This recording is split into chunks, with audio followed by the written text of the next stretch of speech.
Bonjour à tous, bienvenue, je suis super contente de vous retrouver aujourd'hui sur ma chaîne, j'espère que vous allez bien. Moi, ça va super. Aujourd'hui, on se retrouve pour un nouvel épisode de Aide-moi Aurélie. Si vous n'avez pas suivi le premier épisode que je vous mets là, et je vous le mets aussi en barre d'infos, il s'agit de m'envoyer à l'adresse mail Aurélie, je sais jamais c'est quoi, c'est aurélie.lebarque@gmail.com. Je vous remets tout en barre d'infos si jamais, avec un objet Aide-moi Aurélie en majuscule, et vous pouvez me poser des questions, vos problèmes de maquillage, avec ou sans photo. Après, si le problème est plus... si je peux résoudre votre problème sans photo, ce sera avec joie, mais bon. Donc photo, vidéo, ce que vous voulez, et donc je réponds. Je vais essayer de faire une vidéo par mois à peu près. Aujourd'hui donc, deuxième épisode de cette série. La première vidéo a eu beaucoup de succès et je vous remercie infiniment pour vos retours positifs dessus, pour vos gentils messages. Et donc on va commencer. On va prendre au hasard parmi toutes les demandes que j'ai reçues des problématiques, et je vais essayer de vous aider à les résoudre dans la mesure du possible, parce que bien sûr ça reste plus compliqué de le faire uniquement sur photo, c'est pas forcément facile, mais du mieux que je peux je vais essayer de résoudre vos soucis. Alors bonsoir, je me lance en pièce jointe le maquillage que j'avais fait pour le mariage de mon fils en début d'année juste avant le confinement, maquillage sans lunettes et avec. Personnellement, je ne le trouve pas réussi. Mes sourcils sont foncés, ma couleur naturelle et mes cheveux teints en blond. Il faut bien cacher les cheveux poivre et sel. Il faut un contraste, je ne sais pas comment les maquiller. Je ne sais jamais quelle couleur choisir quand je suis devant mes palettes. Tartelette in Bloom ou bande des souhaits de Too Faced. Malgré tes conseils sur le dégradé, je suis une mauvaise élève, je me retrouve avec un mélange de couleurs et une bouillie. J'ai les yeux enfoncés, ce qui n'est pas flagrant sur les photos. Les photos ne sont peut-être pas d'assez bonne qualité et je m'en excuse d'avance. Les yeux sont vraiment, mais vraiment magnifiques. J'adore les jolis yeux marrons. Je pense que tu ne le trouves pas forcément réussi parce que il manque peut-être 2-3 petites choses. La lumière et le contraste, mais effectivement on a l'impression que tu as appliqué une seule couleur. Je sais pas si t'en as appliqué plusieurs ou si t'en as appliqué qu'une seule, mais si le problème après, les dégradés c'est très compliqué à expliquer, je vais vous faire une vidéo dessus, mais globalement pour une paupière comme ça, enfoncée avec beaucoup de plis, donc j'ai fait une vidéo, d'ailleurs je dis ça maintenant, sur comment maquiller paupières enfoncées et matures, je vous la mets en haut et je la mettrai en barre d'infos aussi. Il faut des pinceaux plus petits, il faut éviter les grands mouvements qui vont mélanger toutes les couleurs, il faut tapoter. Le dégradé c'est difficile effectivement parce qu'il faut le juste milieu entre mélanger les couleurs entre elles et éviter qu'elles soient trop mélangées et qu'elles ternissent. Commencez toujours par la couleur la plus claire si on a peur de trop mélanger, utilisez des pinceaux plus petits et essayez à chaque fois que vous voulez foncer, y aller au fur et à mesure. Donc vous posez la couleur la plus claire en haut, après vous descendez pour appliquer la couleur intermédiaire et vous descendez encore pour appliquer la couleur foncée et après vous faites vraiment des petits mouvements pour commencer à les mélanger entre elles. Donc là, à part effectivement le fait qu'on ne voit pas bien si tes fards sont dégradés, je dirais que ce que je modifierais, c'est de mettre un tout petit peu plus déjà de lumière dans le coin interne de l'œil. Tu peux parfaitement le faire, il n'y a aucun souci. Peut-être étirer tes fards un peu plus par là, parce que du coup tu as gardé, j'ai l'impression, après c'est peut-être les ombres, mais que tu as gardé ton fard à paupières en fait très en rond autour de ton œil, alors que tu pourrais partir un peu plus par là pour l'étirer. Et après, là où il y a un autre petit souci dégradé, et je pense que c'est pour ça que quand tu te regardes dans le miroir ça fait bizarre, c'est que quand tu as mis ton fard en ras de cils, avec un petit pinceau tu devrais en rajouter aussi sur le coin externe, parce que tu as ton fard là, ça fait après un petit trou en coin externe et après tu as plein de fard sur le dessous de l'œil par là. Il n'y a aucun souci pour avoir plein de fard sous le dessous des yeux. Avec ta forme d'œil pour allonger et étirer les yeux et donner un effet liftant, ce que tu dois faire, c'est en mettre plus sur le coin externe et en mettre un tout petit peu moins au fur et à mesure que tu vas vers le coin interne. Oui, effectivement, avec la deuxième photo avec des lunettes, on voit bien qu'il faut que tu montes un peu plus haut ton fard et que tu l'étires un peu plus en haut et que tu mettes moins de fard foncé au fur et à mesure quand tu arrives vers le coin interne. Mes sourcils sont foncés et mes cheveux sont teints en blond et ça fait un contraste. Il n'y a pas des masses de solutions là-dessus. Il faut que tu prennes une couleur qui puisse faire un intermédiaire et utiliser un mascara à sourcils pour colorer un petit peu tes sourcils et leur faire perdre un petit peu cette intensité de foncé par rapport à la couleur de tes cheveux. Après, quand on remplit les sourcils avec une couleur et avec un mascara, en général ça passe assez bien. Ça restera toujours un petit peu foncé, mais ça équilibrera un peu plus avec tes cheveux. Le pire, c'est vraiment quand il y a un vieux tatouage sur les sourcils. Les sourcils resteront toujours un peu foncés, même si on essaye de corriger la couleur et tout. Voilà, donc j'ai répondu à tout. Merci pour ta participation. C'est super gentil. Je sais que c'est pas facile de montrer sa tête en photo devant tout le monde. Coucou ma belle, voilà ma trombine pour un avis sur mon make-up et si ça peut aider d'autres personnes avec les mêmes yeux que moi. Un avis sur ton make-up. Alors ça aurait été bien de m'envoyer une photo où je vois que tu regardes aussi de face parce que là du coup en regardant de côté je vois pas comment ça fait en fait la forme quand tu regardes bien droit devant toi. Si vous voulez que je vous donne un avis sur vos make-up, regardez, faites des photos, vous regardez droit devant vous et faites des photos, vous regardez vers le bas comme là parce que là a priori pour moi il n'y a rien de particulier à dire. C'est un très joli make-up. Assez simple. Le trait d'eyeliner gris, et je pense qu'il est gris. Il m'a l'air très bien posé, bien équilibré, droit partout. Mon teint a l'air très bien unifié. J'aime beaucoup.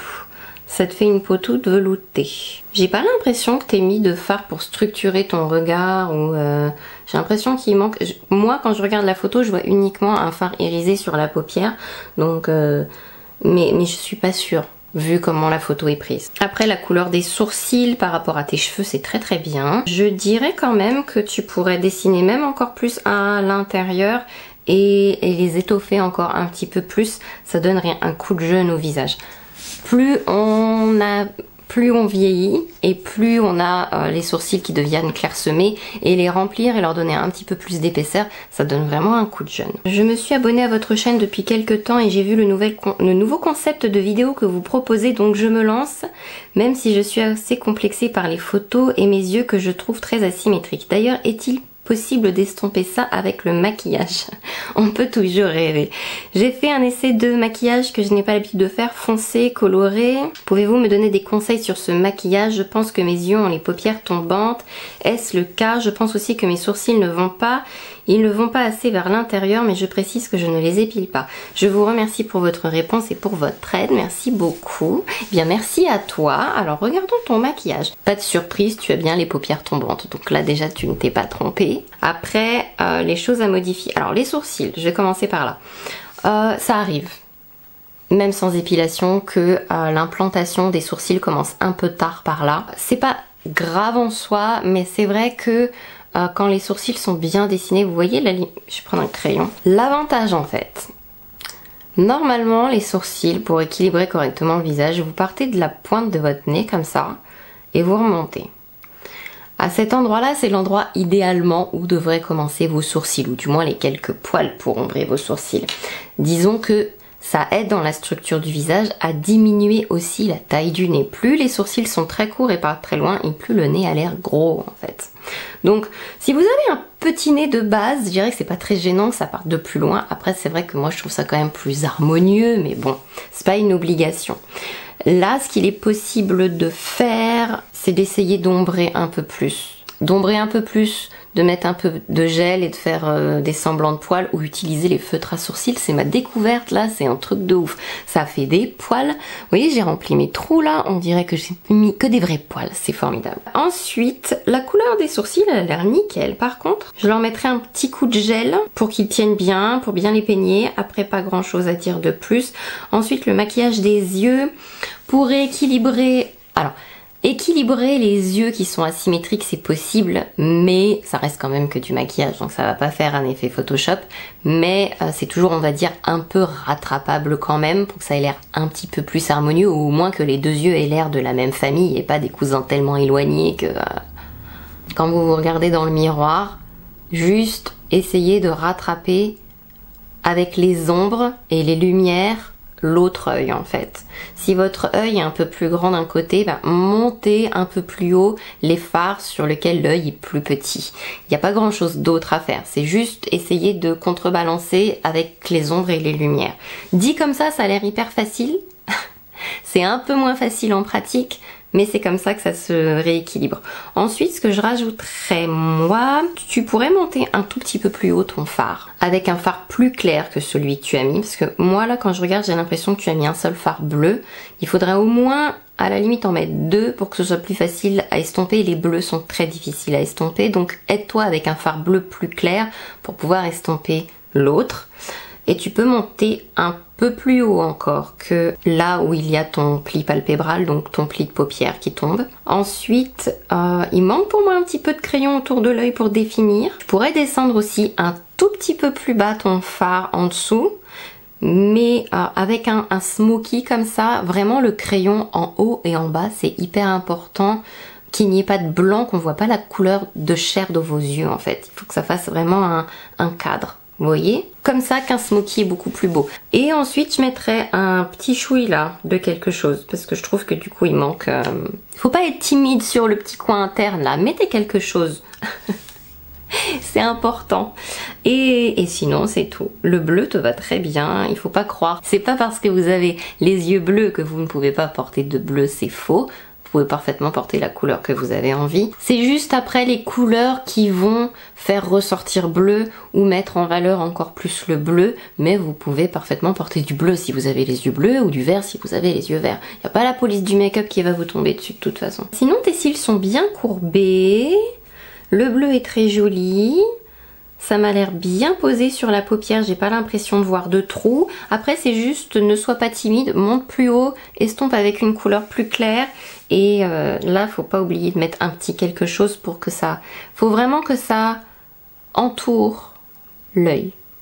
Et avec un smoky, il faut pas voir les muqueuses en haut et en bas. Ça fait beaucoup plus joli quand il y a une couleur. Tu peux mettre du bleu, du noir, tu peux mettre du gris, aucun problème. Et t'as des yeux bleus magnifiques en plus. Waouh! Une question sans photo. Comment ne pas effacer son travail de correction sur les imperfections quand on travaille son blush bronzer par-dessus sur les joues surtout? Quand vous faites un travail de correction sur votre visage et que vous avez par exemple un bouton, on va dire par là, que vous avez fait le truc habituel de correcteur, fond de teint, un petit peu d'anti-cerne dessus, c'est très important de bien poudrer. Si vous voulez mettre un blush poudre par-dessus, d'abord, si vous voulez mettre un blush poudre par-dessus, il faut bien poudrer l'endroit que vous avez corrigé pour éviter que la matière se déplace. Ensuite, il n'y a pas un milliard de solutions, c'est la délicatesse, un pinceau doux et des tapotements plutôt que des frottements. Je vous montre. Si vous faites un mouvement de frottement comme ça et que votre base n'a pas été poudrée, vous risquez en fait de déplacer la matière. Surtout qu'on est en général avec soi assez brut. Et donc on déplace en fait en frottant. Donc ça peut pas rester en place forcément. Déjà le fond de teint peut pas rester en place, encore moins la correction. Ça peut faire des stries du coup. Il arrive que des personnes disent ah mais ce blush il fait des stries. S'il est très pigmenté, que vous avez frotté, que vous avez pas bien poudré en dessous, il va forcément faire des taches et des stries. La base doit être bien poudrée et il faut appliquer ça avec délicatesse. Donc si vous êtes suffisamment délicat pour pouvoir faire ce mouvement là, ça va. Ce que je vous conseillerais pour appliquer tout ce qui est bronzer et blush, c'est le tapotement en fait. On tapote, on frotte pas, pour éviter justement que la matière ne se déplace. Utilisez le bon pinceau aussi, c'est hyper important. Il y a des pinceaux qui... Je vois des fois des vidéos avec des personnes qui utilisent mal les pinceaux. Je vous montre si je le trouve. Bon, faites pas attention, il est taché mais il est propre. Voilà, maintenant il va être plus propre. Mais je vois des fois les personnes utiliser ce genre de pinceau pour appliquer leur blush et leur contour ou leur bronzer. Et je les vois appliquer ça comme ça. Vous voyez le mouvement là? Je vais tout me démaquiller moi si ça continue. Mais vous ne la forme là, elle est faite exprès. Vous pouvez pas utiliser le pinceau en essayant de le plier par là et à contresens, j'ai presque envie de dire. Forcément, ça va... j'ai l'impression que je viens de trop essuyer mon make-up. Mais ça va, forcément, ça va essuyer, mal appliquer, bouger, et la matière que vous avez en dessous, et mal appliquer le truc que vous voulez mettre. Un pinceau biseauté, soit vous l'essuyez et vous respectez le sens du poil, donc vous l'utilisez comme ça, imaginons pour appliquer votre bronzer, soit vous gardez ça et vous l'appliquez en tapotant comme ça. Ou alors comme ça. Respectez les poils des pinceaux, respectez les pinceaux. Ils ont... Je dis toujours qu'on peut faire ce qu'on veut avec un pinceau, mais il y a quand même des formes où l'utilisation est particulière et si vous allez à contresens des poils, vous allez plus essuyer et enlever votre make-up que faire quoi que ce soit d'autre. Donc il y a ça. Ensuite, le mieux quand on fait énormément de corrections sur le visage et qu'on veut éviter que ça se déplace, c'est d'utiliser en fait que des produits crème et de poudrer à la fin. Donc vous avez fait votre correction, etc.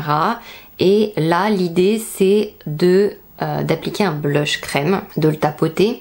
Et si jamais vous avez besoin de remettre par-dessus la correction et que ça a fait un trou par inadvertance parce que vous avez trop frotté, vous mettez tout simplement un mélange d'anti-cerne avec votre blush et vous en reposez juste directement dessus. C'est plus facile à faire comme ça qu'à faire avec de la poudre. C'est pour ça que des fois quand on a beaucoup d'acné, c'est très pratique d'utiliser et crème et poudre. Parce que du coup on fait ça, on fait attention que ça bouge pas, on poudre un peu par-dessus et il n'y a plus rien qui bouge. Donc voilà, ça c'est mes astuces pour que rien ne bouge quand on a fait une correction sur les joues. Bonsoir Aurélie, je mets juste mes yeux car je veux plus de conseils dessus. Je ne souhaite pas afficher tout mon visage. J'ai de très petits yeux et des paupières tombantes. Je ne suis jamais à 100% satisfaite. Je te remercie pour ce très beau contexte que tu as mis en place qui nous permet de bien apprendre et je te remercie pour tes conseils. C'est avec un grand plaisir. Alors, tes yeux... Eh bien moi quand je les regarde là, j'ai l'impression, t'as essayé de faire un cut crease ou une banane ouverte ou photo est un peu floue, mais je dirais que vouloir monter tes fards plus haut pour qu'on puisse les voir, c'est une très très bonne idée. Seulement là pour moi, il manque énormément d'estompage. J'ai pas l'impression qu'il y a une couleur de transition. Là quand je regarde le maquillage, j'ai presque l'impression qu'il n'y a qu'une couleur médium, voire peut-être même une couleur un peu foncée. Quand tu souhaites te maquiller, vraiment, c'est ce que je disais déjà au début de cette vidéo, il faut applique ta couleur de transition d'abord, monte-la le plus haut que tu veux. La couleur de transition, c'est vraiment pas la couleur la plus foncée, donc t'as quand même suffisamment de place sous ton sourcil pour pouvoir rejoindre la tête. Je vais essayer de faire un petit schéma, mais je sais pas si je suis pas la plus douée pour les schémas, donc mais tu peux monter assez haut et après appliquer votre couleur médium plus bas que ce que vous pensez que vous allez avoir besoin, parce que quand vous allez vouloir quand vous allez vous poser, vous estomper un peu, vous savez, avec le pinceau on va toujours un peu plus haut que ce qu'on voudrait, donc vous arriverez à rejoindre l'endroit que vous voulez. Et si jamais vous êtes encore un peu trop bas, il est plus facile d'en rajouter que d'en enlever, si vous voyez ce que je veux dire. Posez toujours un tout petit peu plus bas que là où vous voulez que la couleur se place. Et quand vous estompez, vous remontez un peu. Et normalement, ça devrait atteindre la bonne zone, si je puis dire. Pour moi, tu descends trop bas, là, sur le coin externe. Utilise un scotch. Tu colles plusieurs fois le scotch sur ton bras pour éviter que ça t'arrache après la peau. Tu le poses pour pouvoir faire une délimitation et pour que ce soit plus facile d'estomper. Ou alors, il faut que tu fasses tes yeux d'abord, comme je fais souvent en vidéo et que je vous montre. Et après, avec un coton, tu nettoies et tu remontes. Parce que là, pour moi, ça descend un peu bas. Ça te fait descendre un petit peu tes yeux. Et si c'est une banane fermée que tu as voulu faire, ce serait bien que tu connectes au-dessous de tes yeux. Parce que j'ai l'impression que, à part du mascara et un crayon, j'ai pas l'impression que t'aies mis quoi que ce soit sous tes yeux en fait. Après c'est peut-être la lumière, j'ai l'impression que la photo a été prise avec un flash, alors c'est un peu difficile du coup d'être sûre de mon pronostic. Mais j'ai l'impression qu'effectivement il manque quelque chose sous le dessous des yeux. T'es pas obligé de mettre une couleur hyper foncée, mais remettre ta couleur intermédiaire ou remettre ta couleur de transition sur le dessous des yeux, rejoindre un peu l'eau, comme ça, ça ferait un plus joli... je Je sais pas comment on dit.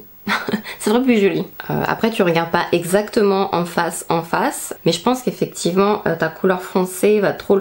Tu peux mettre un tout petit peu de couleur de transition, c'est pas la couleur la plus foncée, ça va pas rapprocher tes yeux, c'est pas très grave. Mais la couleur intermédiaire et la couleur foncée, pour ta forme d'yeux, je la regarderai quand même plus...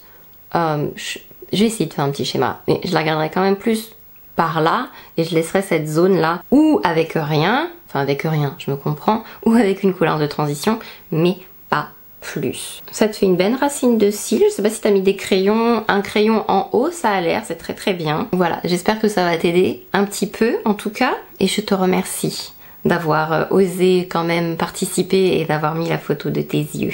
Voilà, je pense que on va s'arrêter là pour aujourd'hui.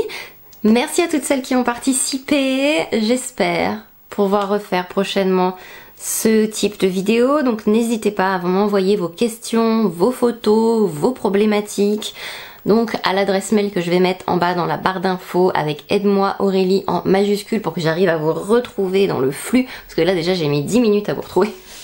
Si ça continue comme ça, je pense que je vais faire une boîte mail spéciale. Plein de gros bisous à vous tous, j'espère vous revoir dans la prochaine vidéo. Portez-vous bien, faites attention à vous et à bientôt. Bye bye!